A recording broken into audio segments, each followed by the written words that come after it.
The Gift of Harun Al-Rashid by William Butler Yeats. Kusta Ben Luka is my name. I write to Abd Al-Rabban, fellow-roysterer once, now the good Caliphs learned treasurer, and for no ear but his. Carry this letter through the great gallery of the treasure house where banners of the Caliphs hang, night-colored but brilliant as the night's embroidery, and wait war's music. Pass the little gallery.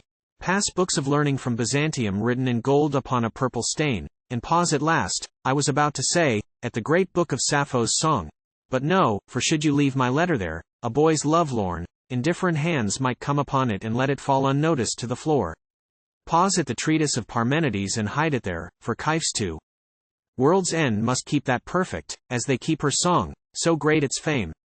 When fitting time has passed, the parchment will disclose to some learned man a mystery that else had found no chronicler but the wild Bedouin. Though I approve those wanderers that welcomed in their tents what great Harun Al-Rashid, occupied with Persian embassy or Grecian war, must needs neglect, I cannot hide the truth that wandering in a desert, featureless as air under a wing, can give birds wit. In after time they will speak much of me and speak but fantasy. Recall the year when our beloved Caliph put to death his vizier Jafar for an unknown reason. If but the shirt upon my body knew it, I'd tear it off and throw it in the fire. That speech was all that the town knew, but he seemed for a while to have grown young again. Seemed so on purpose, muttered Jafar's friends, that none might know that he was conscience-struck, but that traitors thought. Enough for me that in the early summer of the year the mightiest of the princes of the world came to the least considered of his courtiers, sat down upon the fountain's marble edge, one hand amid the goldfish in the pool, and thereupon a colloquy took place that I commend to all the chroniclers to show how violent great hearts can lose their bitterness and find the honeycomb. I have brought a slender bride into the house. You know the saying, change the bride with spring.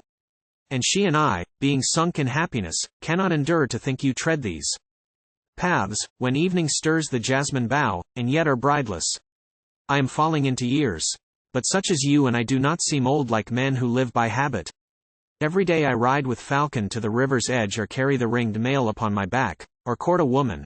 Neither enemy, game bird, nor woman does the same thing twice, and so a hunter carries in the eye a mimic of youth. Can poets thought that springs from body and in body falls like this pure jet, now lost amid blue sky, now bathing lily leaf and fish's scale, be mimicry? What matter if our souls are nearer to the surface of the body than souls that start no game and turn no rhyme? The soul's own youth and not the body's youth shows through our lineaments. My candle's bright, my lantern is too loyal not to show that it was made in your great father's reign, and yet the jasmine season warms our blood.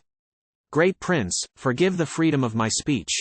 You think that love has seasons, and you think that if the spring bear off what the spring gave the heart need suffer no defeat, but I who have accepted the Byzantine faith, that seems unnatural to Arabian minds. Think when I choose a bride I choose forever, and if her eye should not grow bright for mine or brighten only for some younger eye, my heart could never turn from daily ruin, nor find a remedy.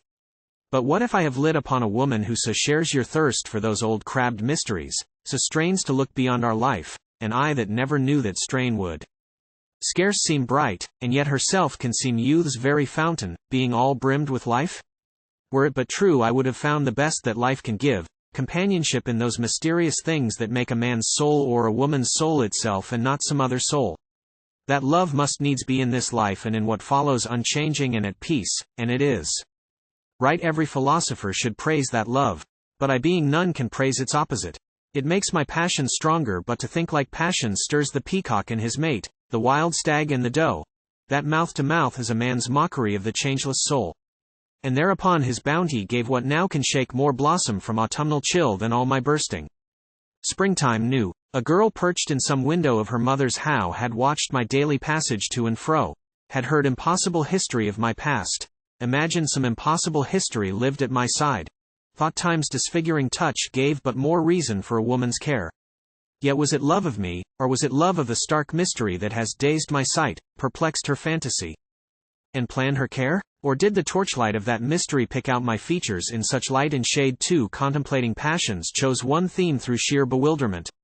She had not paced the garden paths, nor counted up the rooms, before she had spread a book upon her knees and asked about the pictures or the text, and often those first days I saw her stare on old dry writing in a learned tongue, on old dry faggots that could never please the extravagance of spring, or move a hand as if that writing or the figured page were some dear cheek.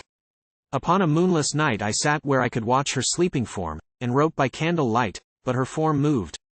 And fearing that my light disturbed her sleep I rose that I might screen it with a cloth. I heard her voice, turn that I may expound what's bowed your shoulder and made pale your cheek, and saw her sitting upright on the bed. Or was it she that spoke, or some great jinn? I say that a jinn spoke. A livelong hour she seemed the learned man and I the child. Truths without father came, truths that no book of all the uncounted books that I have read, nor thought out of her mind or mine begot, self-born, high-born, and solitary truths, those terrible implacable straight lines drawn through the wandering vegetative dream, even those truths that when my bones are dust must drive the Arabian host. The voice grew still, and she lay down upon her bed and slept, but woke at the first gleam of day, rose up and swept the house and sang about her work in childish ignorance of all that passed. A dozen nights of natural sleep, and then when the full moon swam to its greatest height she rose, and with her eyes shut fast in sleep walked through the house.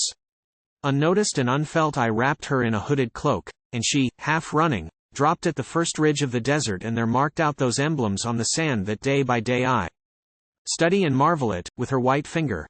I led her home asleep, and once again she rose and swept the house in childish ignorance of all that passed. Even today, after some 7 years, when maybe thrice in every moon her mouth murmured the wisdom of the desert to jinns, she keeps that ignorance, nor has she now that first unnatural interest in my books. It seems enough that I am there. And yet, old fellow student, whose most patient ear heard all the anxiety of my passionate youth, it seems I must buy knowledge with my peace.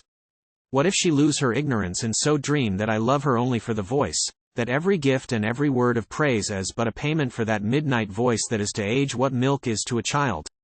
Were she to lose her love, because she had lost her confidence in mine, or even lose its first simplicity, love, voice and all my fine feathers would be plucked away and I left shivering. The voice has drawn a quality of wisdom from her love's particular quality. The signs and shapes, all those abstractions that you fancied were from the great treatise of Parmenides, all those gyres and cubes and midnight things are but a new expression of her body drunk with the bitter sweetness of her youth. And now my utmost mystery is out. A woman's beauty is a storm-tossed banner. Under it wisdom stands, and I alone, of all Arabia's lovers I alone, nor dazzled by the embroidery, nor lost in the confusion of its night dark folds, can hear the armed man speak.